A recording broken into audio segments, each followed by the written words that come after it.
Kenya, wananchi na watetezi wa haki za binadamu wameanza kufanya maandamano ya kupinga utekaji na kutaka waliotekwa kuachiliwa haraka sana. Nchini Kenya, wananchi na watetezi wa haki za binadamu wameanza kufanya maandamano ya kupinga utekaji na kutaka waliotekwa kuachiliwa haraka sana. Maandamano ya kupinga vitendo vya utekaji yaliyoitishwa na wanaharakati wa haki za binadamu na ndugu na jamaa wa watu walioripotiwa kutoweka katika mazingira yenye utata yameanza leo nchini humo licha ya jeshi la polisi kuyaita ni haramu. Hatua hiyo inafuata kupita saa 48 za wito wa kuachiwa huru kwa watu waliotekwa, muda uliotolewa na wanaharakati hao kwenda kwa mamlaka zinazotuhumiwa kuhusika na vitendo hivyo, wakiwemo maafisa wa idara za ulinzi na usalama za serikali.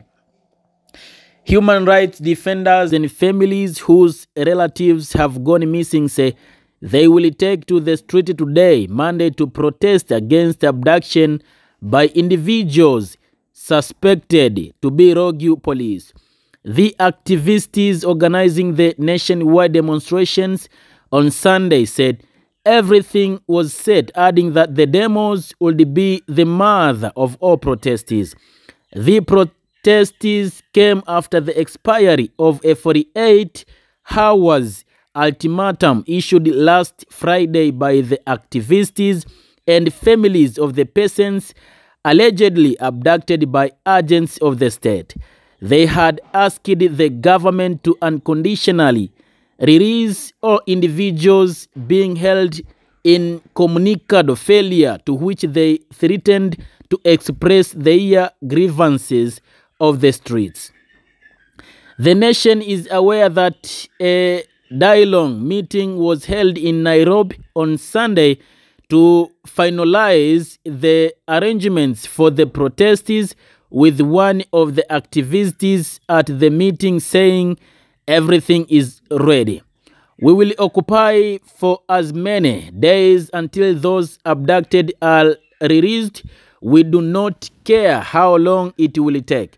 The time for talking is over, he said. While calling for the demonstrations last week, the human rights defenders cited grave concerns over injustice and lack of accountability by the government.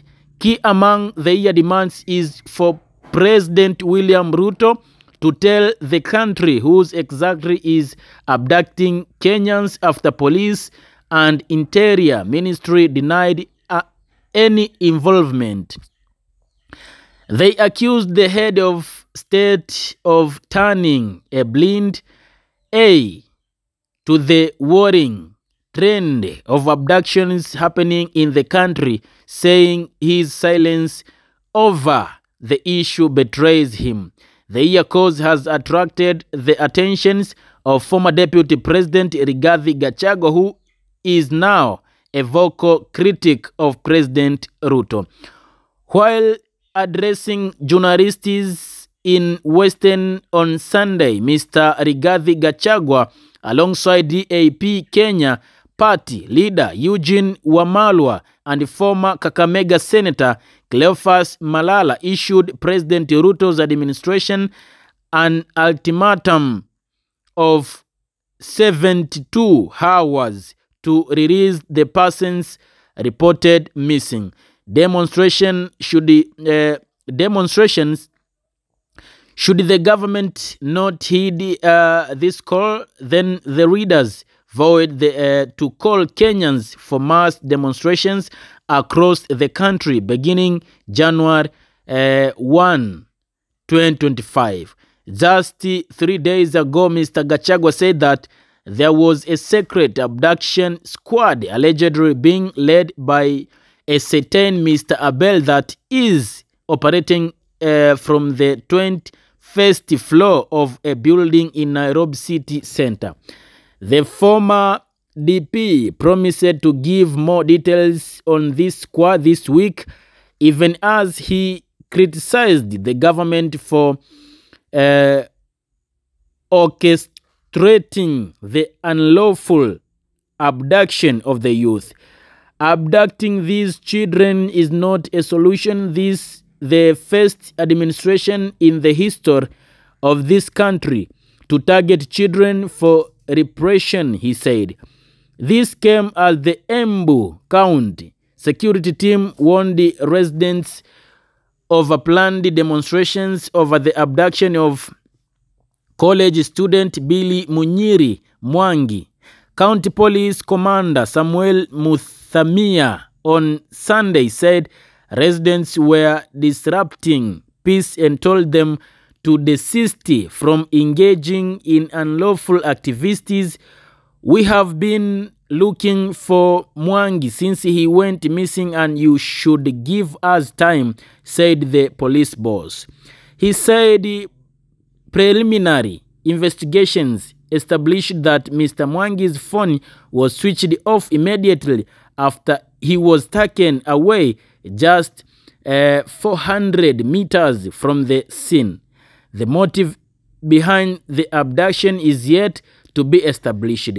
On Friday, angry residents took to the street protesting against the abduction, causing tension in Embu town and its environs.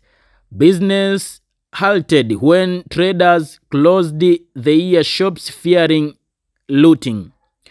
We understand that there are more planned demonstrations. We ask President to be calm and give us enough time to look for Mwangi, said Mr. Muthamia.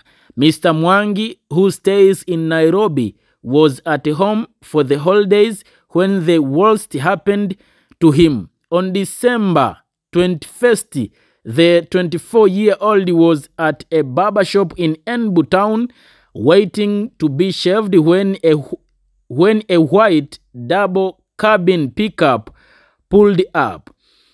4 hooded men suspected to be government security agents alighted, grabbed the unsuspecting Mwangi and dragged him toward the car, much to the astonishment of onlookers. 29th